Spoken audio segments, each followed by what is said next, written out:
ओम साई राम। श्री साई सचरित्र अध्याय 13 भाग 3।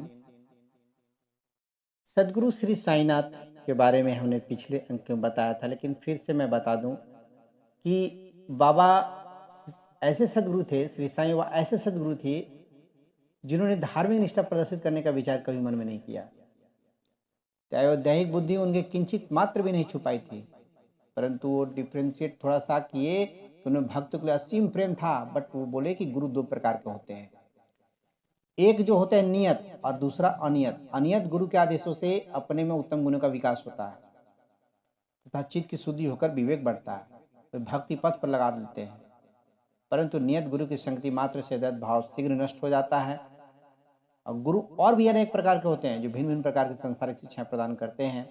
तो यथार्थ में देखा जाए तो जो हमें आत्मस्थित बनाकर इस भव सागर से पार उतार दे वही सदगुरु है। श्री साईं बाबा उसी कोटि के सदगुरु थे और उनकी महानता अवर्णीय है। जो भक्त बाबा के दर्शनार्थ आते उनके प्रश्न करने के पूर्व भी बाबा उनको समस्त जीवन की त्रिकालिक घटनाओं को पूरा पूरा विवरण बता देते थे, कह देते थे। वे सभी जीवों में ईश्वर दर्शन किया करते थे। मित्र और शत्रु उनकी दृष्टि में समान थे। वह निस्वार्थ तथा दृढ़ थे। भाग्य दुर्भाग्य का उन पर कोई प्रभाव न था। वे कभी संशयग्रस्त नहीं हुए। देहधारी होकर भी उन्हें देह में किंचित मात्र भी आसक्ति नहीं थी। यथार्थ में वे नित्य मुक्त थे। वे शिरडीवासी धन्य हैं जिन्होंने श्री साईं बाबा की ईश्वर रूप में उपासना की। सोते जागते खाते पीते बाड़े खेत तथा घर में अन्य कार्य करते हुए भी वे लोग सदैव उनका स्मरण तथा गुणगान करते थे। साईं बाबा के अतिरिक्त दूसरा कोई ईश्वर वे मानते ही न थे। शिरडी की नारियों में प्रेम की माधुरी का तो कहना ही क्या है। वे बिल्कुल भोली भाली थी और उनका पवित्र प्रेम उन्हें ग्रामीण भाषा में भजन रचने को सदैव प्रेरणा देते रहता था। यद्यपि वे शिक्षित न थी तो भी उनके सरल भजनों में वास्तविक काव्य की झलक थी, वास्तविक काव्य की झलक थी। और साईं बाबा की विनम्रता की अगर हम बात करें, उनके उपदेश जो थे वो कृति श्री वैराग्य ज्ञान ऐश्वर्य उदारता श्री साईं बाबा में विद्यमान थे। उन्होंने भक्तों की इच्छा पूर्ति के निमित्त ही सगुण अवतार धारण किया था और उनकी कृपा बड़ी ही विचित्र थी। भक्त हेतु वे अपने श्रीमुख से ऐसे वचन कहते थे जिनका वर्णन करने पर सरस्वती भी साहस नहीं कर सकती। कि बाबा अति विनम्रता से इस प्रकार बोलते कि दास अंदास मैं तुम्हारा ऋणी हूं। कैसी विनम्रता है। यद्यपि बाह्य दृष्टि से बाबा विषय पदार्थों का उपभोग करते हुए प्रतीत होते थे, परंतु उन्हें किंचित मात्र भी उनकी गंध न थी और न ही उनके उपभोग का ज्ञान था। वे खाते अवश्य थे परंतु उनकी जीवा का कोई स्वाद न था।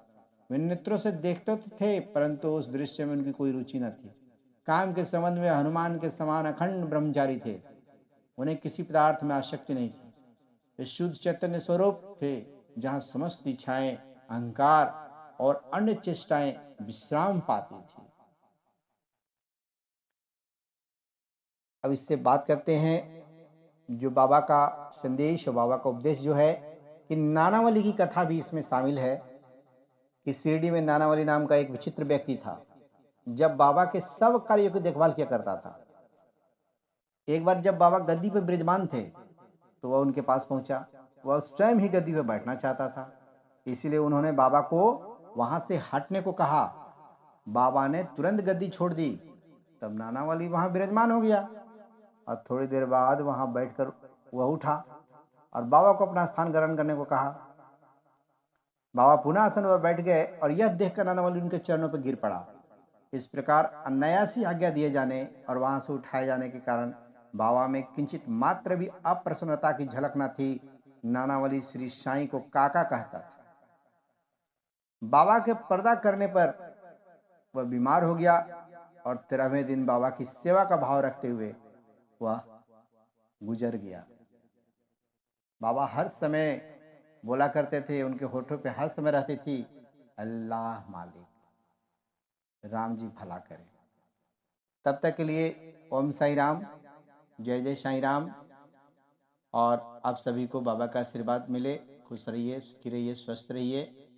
ओम साई राम। और ये यूट्यूब चैनल जो मेरे श्री साईं सचरित्र, श्री साईं की वाणी में आप सभी का स्वागत है और इस चैनल को आप दूर-दूर तक शेयर कीजिए, सब्सक्राइब कीजिए ताकि हर कोई बाबा के बारे में उपदेश जाने, क्या बोल रहे हैं बाबा आपके लिए। सदैव खुश रहिए।